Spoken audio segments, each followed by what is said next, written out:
Good morning, students. Once again, you are welcome in History, Chapter 1 When, Where, and How.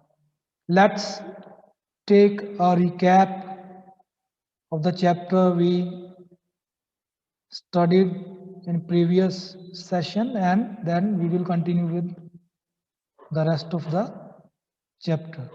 So here in introductory part we discussed that the medieval period in India starts from 8th century and it runs up to 18th century CE. So Muslim rule was prominent during this period.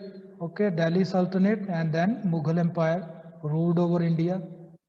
Then we also come to know about that this period has been divided into two parts, the early medieval and the later medieval. So in earlier medieval, Rajput kingdoms were there. Okay.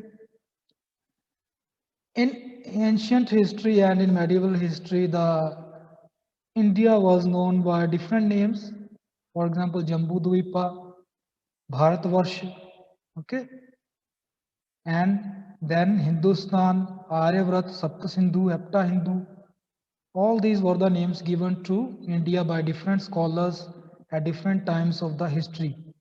Al-Bruni wrote a book named Tariq al-Hind in 1700 AD.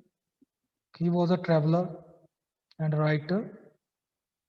Then Babur in his autobiography named the northwestern part of the country as Hindustan. Political conditions during this period, at the starting of this periods, were not stable. Okay, there was fights between the various kings, and due to this, the overall integrity of the country was not there. And one by one, the foreigners invaded India and defeated the indigenous kings. Okay, then they established their own kingdoms. Then we saw that different Muslim rulers ruled our country during this period. So, social organization, what was happening in society during this period, that the society was also divided. Okay, so new culture developed, which was a mixture of Islamic and Hindu culture. Society was divided into castes, different castes. Okay, Persian, our language developed. We started using Persian words which were being spoken that time by the Muslim people. Okay, economic condition was generally good, but the distribution of wealth was not proper. So there was a huge gap between the rich and poor at that time.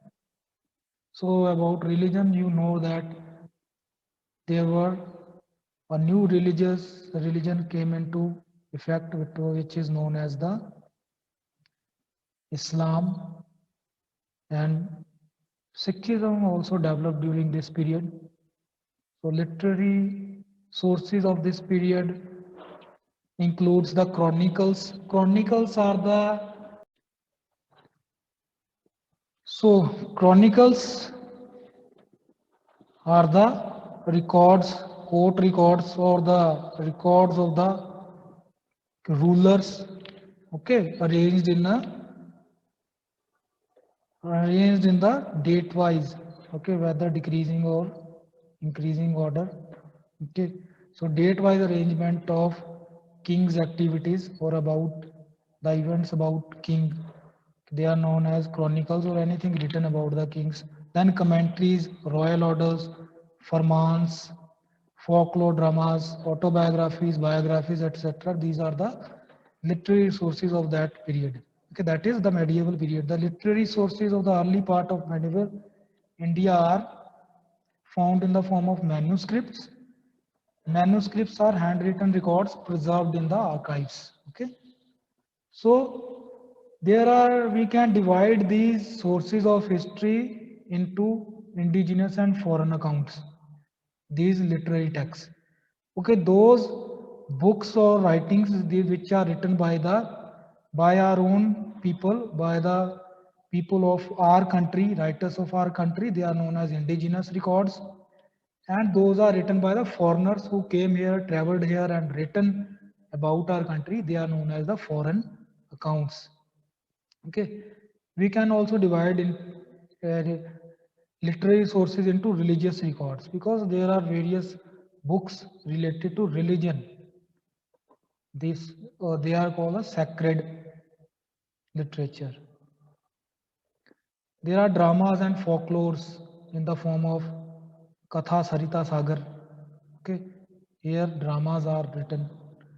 Most of the original sources of the Islamic period are found in Persian, Arabic, and Turkish languages. Okay, some examples are autobiographies by different rulers. Rajatarangani is one of the writings, books written by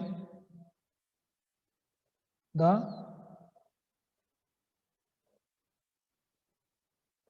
this Rajatarangani is about the kingdom of Kashmir. Okay, the kings of dynasty of Kashmir, written by Kalhan.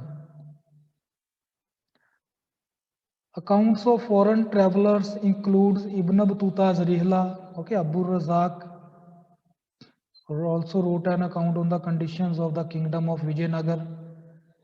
Marco Polo and Niccolo, they were the travelers from Italy who came here and write about our country.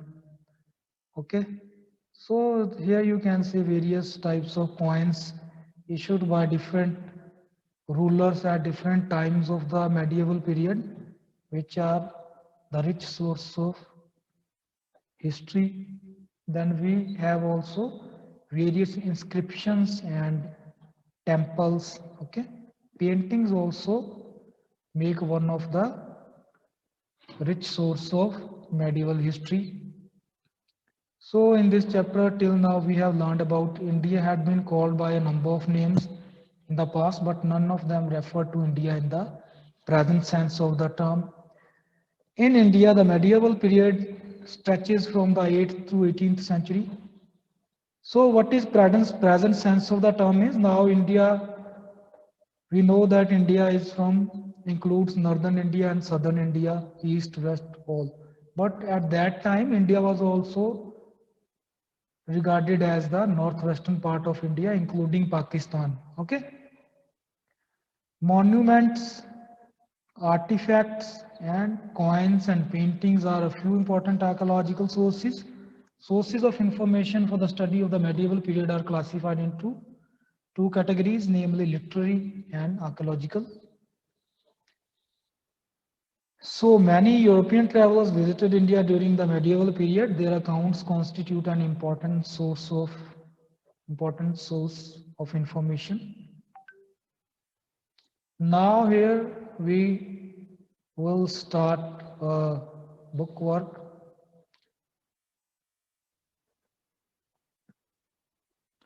So I will ask the questions and only that will answer whom I will ask. First is fill in the blanks.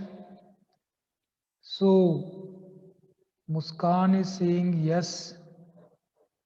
I will answer. The medieval period in India is said to have started in the dash century CE. Yes, Muskan, unmute yourself and tell the answer. The 8th century CE. Yes, very good. This is 8th. So all of you can write 8th. Okay.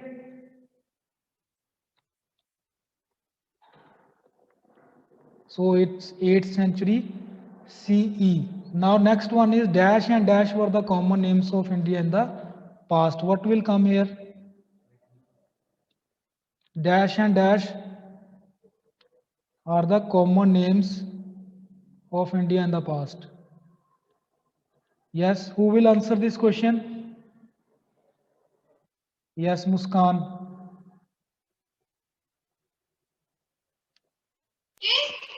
The common era before common era. No, we are talking about on names of India. So it will Jambu Dvipa, okay, and Bharatvarshi, you can write. Bharatvarsha. Yes.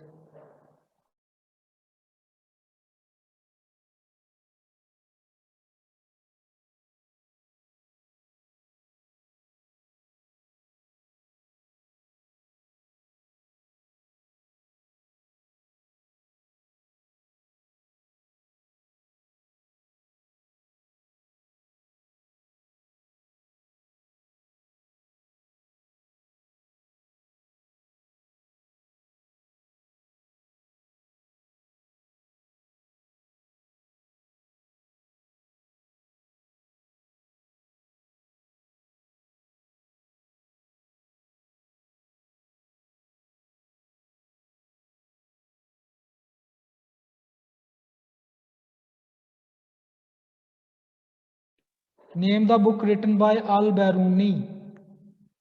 Do you know? Okay, I'm writing it. Tariq.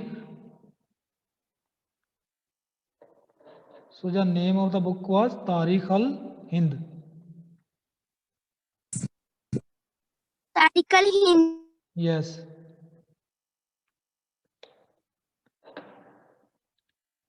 Next is literary sources can be divided into indigenous and dash.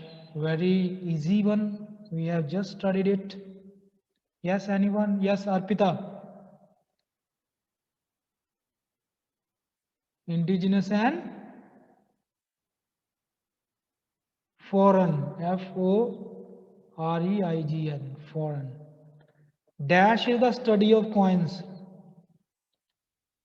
Is there anyone who know what we call the study of coins? Yes, someone was telling. Numismatic. Yes, it's numismatics. Numismatic. Numismatics. Okay, that's the name we give to the branch of SST which studies the coins. Now match the following. Ibn Battuta. What he has written: medieval period, Al-Biruni, numismatics, Nicola Conti. Here we have the options. So Ibn Battuta, he wrote Rihla. Okay, here you can write the option D. Second is medieval period starts from dash to dash, so it is E. Al-Biruni. Again we have the Al-Biruni. He has written one more thing. It's not Tariq-e-Firoz Shahi. Okay, B. Now numismatics. What is numismatics? Yes, Muskan. Study of coin. Yes, the study of coins. Now Niccolo Conti and Marco Polo, they were European travelers. Okay, so they are written correctly. Okay, so this was your bookwork exercises. You can do it in your books.